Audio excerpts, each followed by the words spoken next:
Maranatha, Tuhan Yesus segera datang. Saya Wanda Dumais dari BIC Sydney, Australia.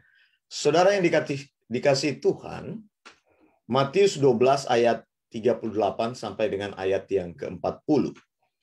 Saya ingin bacakan ayat-ayat ini kepada kita semua. Pada waktu itu, berkatalah beberapa ahli Taurat dan orang Farisi kepada Yesus, "Guru, kami ingin melihat suatu tanda daripadamu." Tetapi jawabnya kepada mereka angkatan yang jahat dan tidak setia ini menuntut suatu tanda. Tetapi kepada mereka tidak akan diberikan tanda selain tanda Nabi Yunus. Sebab seperti Yunus tinggal di dalam perut ikan 3 hari 3 malam, demikian juga Anak Manusia akan tinggal di dalam rahim bumi 3 hari 3 malam. Saudara yang dikasih Tuhan, ahli-ahli Taurat dan orang Farisi, mereka datang kepada Yesus. Mereka bukan ingin belajar dari Yesus. Mereka datang kepada Yesus karena mereka ingin mencemooh kebenaran dari Yesus. Mereka ingin menjatuhkan Yesus atau meragukan Yesus supaya pengajaran-pengajaran Yesus tidak dipercaya oleh orang banyak. Karena itu, ahli-ahli Taurat dan orang-orang Farisi ini, mereka selalu ingin bertanya tentang kevalitan atau tentang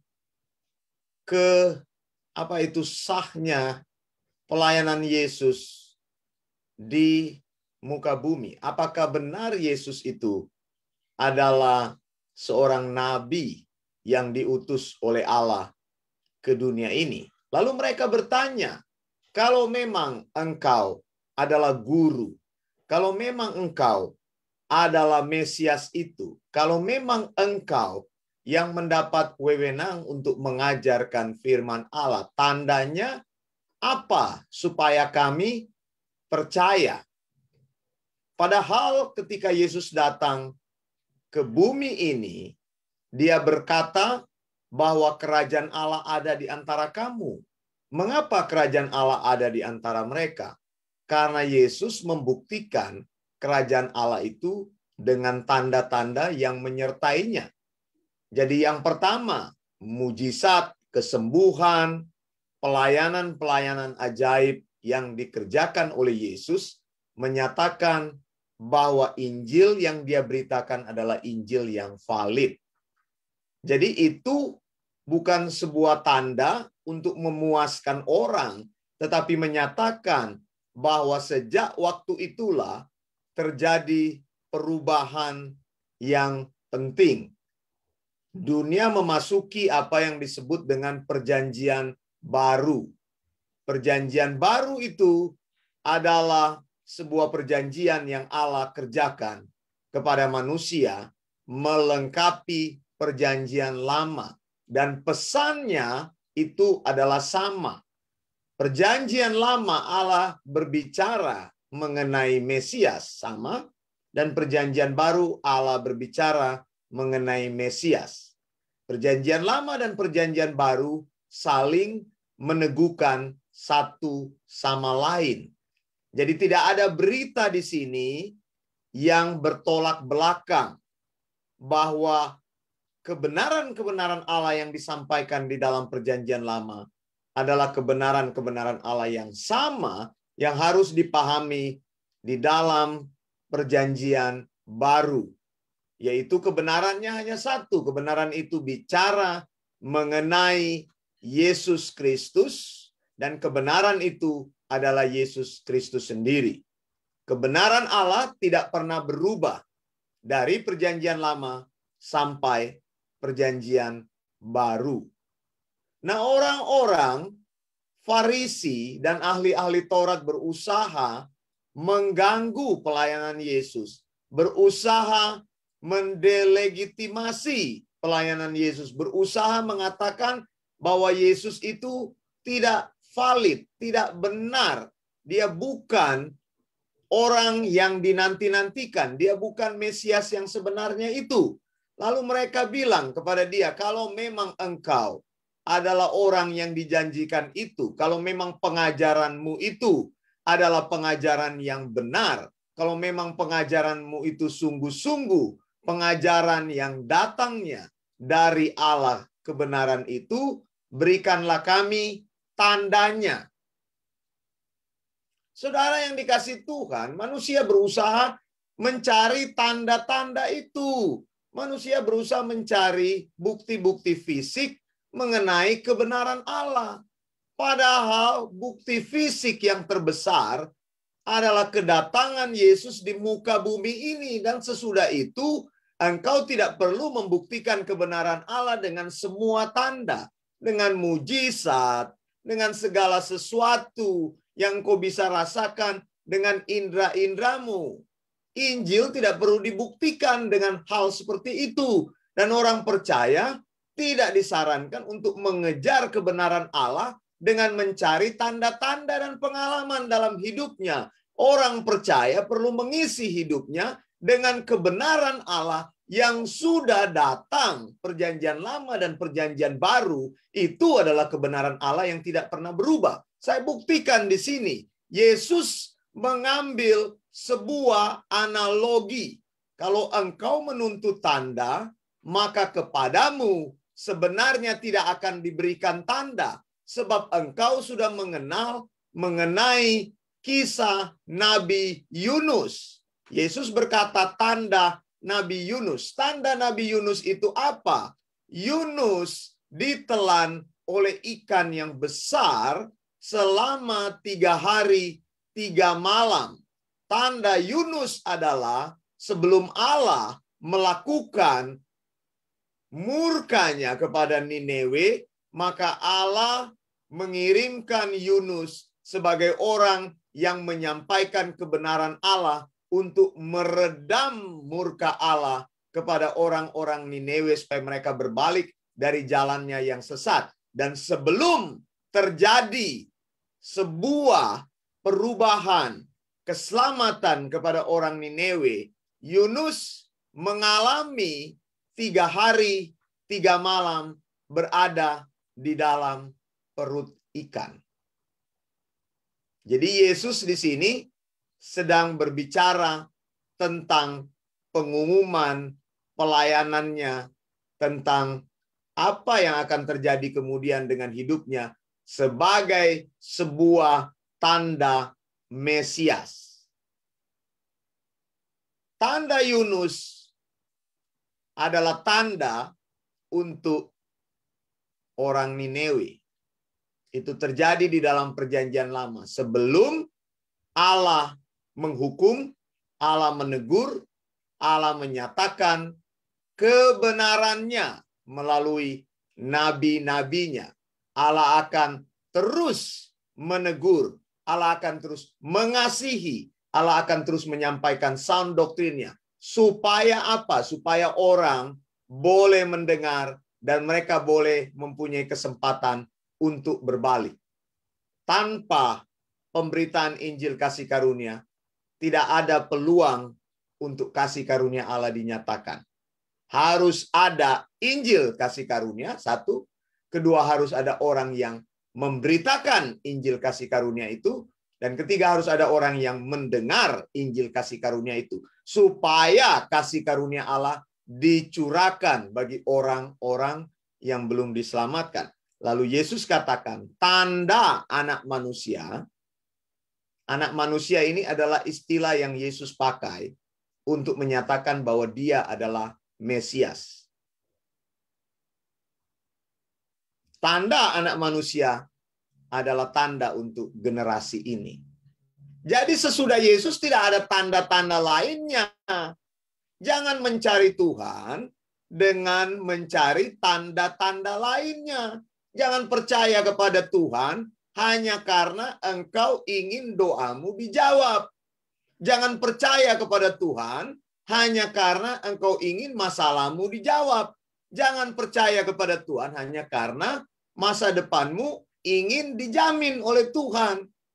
Tuhan sudah datang dan kita tidak perlu mencari tanda-tanda itu. Yesus berbicara mengenai perjanjian lama. untuk melengkapi tentang kedatangannya di dunia ini. Dan kedatangan Yesus di dunia ini menandai perjanjian baru. Sesudah Yesus tidak ada lagi nabi yang akan datang. Maksud saya apa? Sesudah Alkitab ditutup di kitab Wahyu, maka kebenaran Allah sudah menjadi lengkap. Tidak perlu ada tanda-tanda lain untuk membuktikan bahwa kebenaran Allah itu lengkap. Kebenaran Allah itu sudah lengkap. Dan kebenaran Allah itu tidak pernah berubah. Kebenaran Allah itu bicara mengenai Yesus. Dan kebenaran Allah itu tentang diri Yesus sendiri. Saudara yang dikasihi Tuhan, Yesus bicara mengenai pelayanannya atau maksud kedatangannya di muka bumi ini. Dia katakan, sebab seperti Yunus tinggal di dalam perut ikan 3 hari 3 malam, demikian juga Anak Manusia akan tinggal dalam rahim bumi 3 hari 3 malam. Menyatakan bagaimana caranya Yesus akan mati dan Yesus akan dikubur, berada di dalam perut bumi, berada dalam kuburan 3 hari 3 malam, sebagaimana Yunus ada di dalam perut ikan 3 hari 3 malam, maka Anak Manusia juga akan berada di dalam kuburan 3 hari 3 malam. Jadi kalau 3 hari 3 malam berarti kematian Yesus tidak tepat dikatakan dia mati pada hari Jumat. Kalau engkau hitung, maka hari Jumat itu tidak akan memenuhi standar 3 hari 3 malam. Jadi ada day and night. 3 hari 3 malam berada di dalam kuburan. Kebenaran-kebenaran yang disampaikan oleh Yesus harus dengan tepat kita pahami.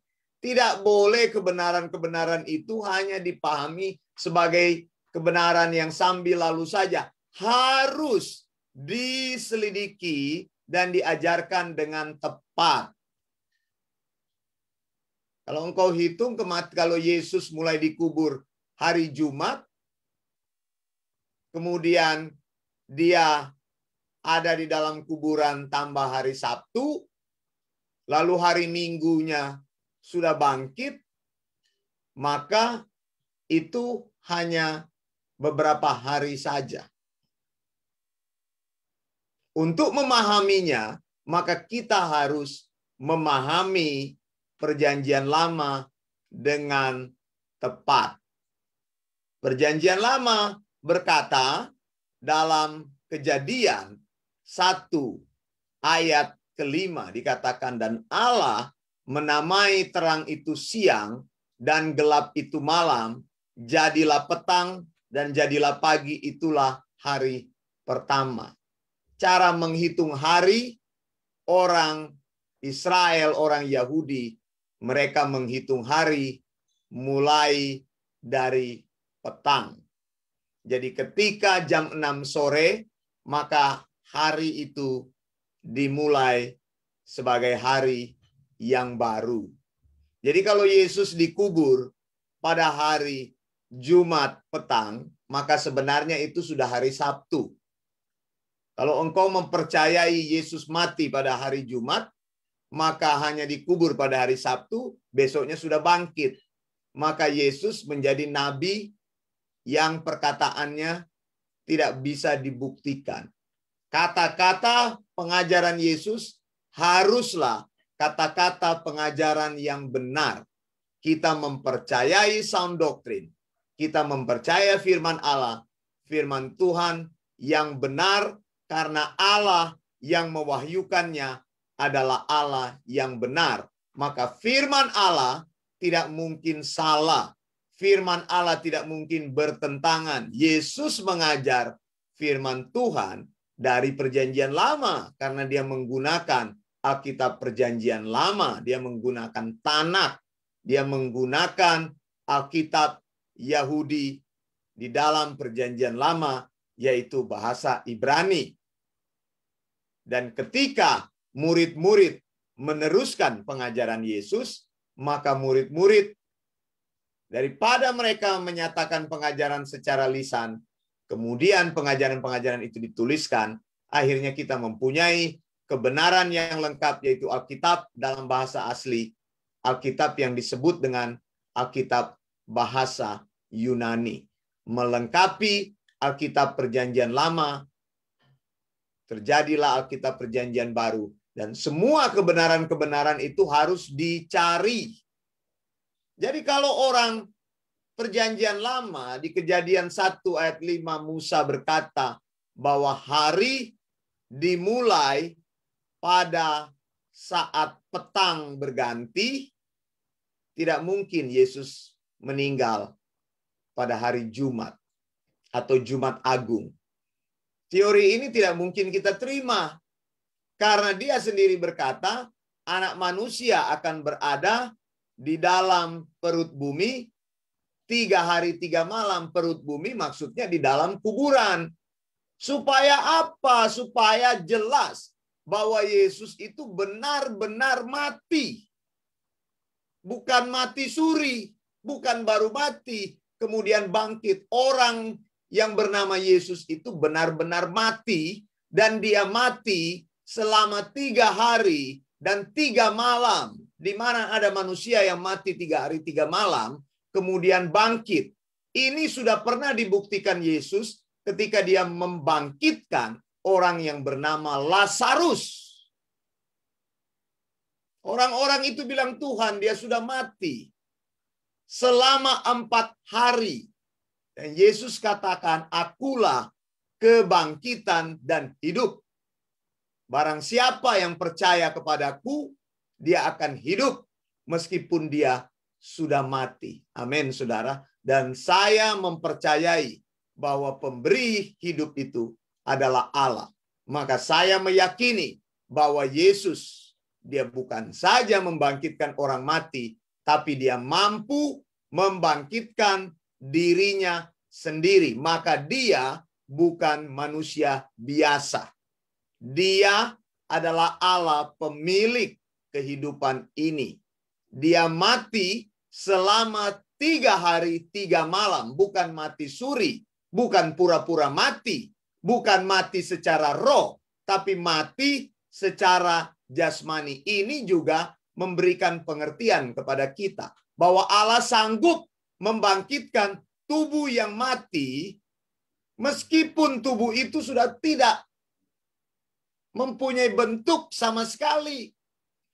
Orang yang mati itu akan dibangkitkan dengan tubuh siapa yang mati.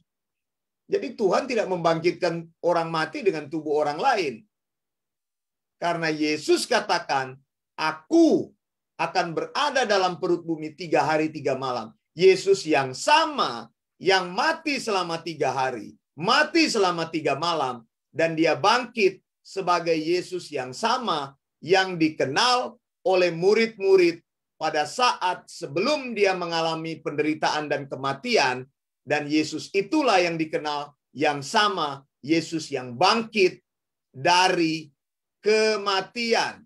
Alkitab katakan Yesus Kristus itu tetap sama kemarin, hari ini, dan sampai selama-lamanya. Jesus Christ is the same yesterday, today, and forever. Kebenaran tentang Yesus tidak pernah berubah sampai kapanpun. Yesus yang hidup di muka bumi ini adalah Yesus yang sama. Dan hari ini dia yang duduk di hadapan atau di sebelah kanan Allah, dia adalah Yesus yang sama. Tidak ada perubahan apabila dia ada di muka bumi ini sebagai Allah sepenuhnya dan sebagai manusia sepenuhnya. Maka saat ini ketika dia duduk di sebelah kanan Allah, ini menunjukkan kemuliaan Yesus. Saat ini Yesus ada di surga dan Yesus tidak bangkit dalam roh. Yesus mati secara jasmani dan dia bangkit juga membawa tubuh kemanusiaannya. Saat ini ada di surga, yaitu orang yang bernama Yesus. Allah sepenuhnya dan manusia sepenuhnya. Saudara yang dikasihi Tuhan, menarik sekali ini. Berarti saya mau katakan teori tentang kematian Yesus Jumat Agung itu salah. Karena tidak sesuai dengan kebenaran yang Yesus sampaikan. Kalau kita mengatakan Yesus mati pada hari Jumat, dan kita percaya itu Jumat Agung, maka kita membuat Yesus menjadi pendusta. Bahwa Yesus katakan 3 hari 3 malam, sedangkan penghitungan orang Yahudi mengenai hari dimulai oleh petang. Dan saya mau mengatakan bahwa kematian Yesus harus sesuai dengan prinsip perjanjian lama, yaitu anak domba korban yang dipersembahkan pada hari Paskah. Kapan Paskah Israel terjadi? Paskah Israel terjadi itu 15 Nisan. Kapan 15 Nisan itu? 15 Nisan itu adalah hari Kamis. Yesus mati harusnya pada hari Rabu. Kemudian dia dikubur mulai hari Kamis. Kalau saudara menghitungnya hari Kamis sebagai Pesak, yaitu Paskah, maka Yesus akan bangkit tepat sesudah Sabat berakhir. Jadi ketika Yesus mati ada 2 Sabat yang menyertai di situ, yaitu Sabat pada hari Kamis. Nah, ini saya mau juga membantah teori Sabat. Sabat itu artinya berhenti, bukan hari Sabtu. Itu sebabnya Sabat bisa berhenti di hari apa saja selain hari Sabtu. Ada Sabat Kamis, yaitu Pesak. Kemudian ada Sabat Sabtu, yaitu pada hari Sabtu. Dan saudara yang dikasihi Tuhan, bahwa Sabat itu dimulai ketika orang Israel ada di Mesir. Itu dimulai pada Sabat yang besar, Sabat Hagadol. Ini juga teori ini saya mau kasih tahu supaya membantah orang-orang yang ngeyel berkata bahwa Allah sudah menetapkan Sabat dari dulunya. Abraham tidak bersabat, Adam tidak bersabat. Sabat mulai muncul ketika pertama kali orang Israel merayakan Sabat pada tanggal 10 Nisan, yaitu yang disebut dengan Sabat Hagadol. Jadi Sabat dihitung dari hari Sabtu itu. Kemudian tanggal 14 dikatakan oleh Musa, diperintahkan oleh Tuhan melalui Musa kepada orang Israel. Siapkanlah anak domba korban tanggal 10. Anak domba itu harus diikat. Anak domba itu harus jantan. Anak domba itu harus muda, berumur 1 tahun. Tidak boleh ada cacat dan celah. Ini menunjuk kepada type. Anak domba itu adalah type. Dan antitype-nya adalah Kristus sendiri. Perjanjian lama berisi simbol-simbol, perjanjian lama berisi peristiwa-peristiwa yang disebut dengan antitype, dan digenapi di dalam perjanjian baru yang disebut dengan antitype. Jadi melengkapi dari kebenaran Allah. Itu sebabnya kebenaran Allah harus dibaca secara lengkap. Dan Yesus sedang bicara 3 hari 3 malam menyatakan tentang bagaimana dia akan mati dan dia akan bangkit. Dia tidak mati secara pura-pura, dia tidak mati di dalam roh, dia tidak mati suri, dia tidak mati hanya untuk meyakinkan supaya dosa kita ditebus, tapi dia mati 3 hari 3 malam bahwa memang betul Yesus bangkit dari kematian, dan itu sebabnya dia mengalami kemuliaan. Dia duduk di sebelah kanan Allah Bapa sebagai Yesus yang telah mengatasi segala sesuatu. Kurang cukup apa kebenaran ini?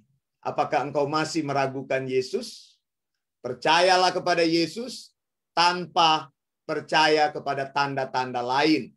Percaya kepada kebenaran Injil, dan jangan cari kebenaran-kebenaran tentang Yesus di luar kebenaran Alkitab. Saya Wanda Dumais dari BIC Sydney, Australia. Maranatha, Tuhan Yesus segera datang. Blessings.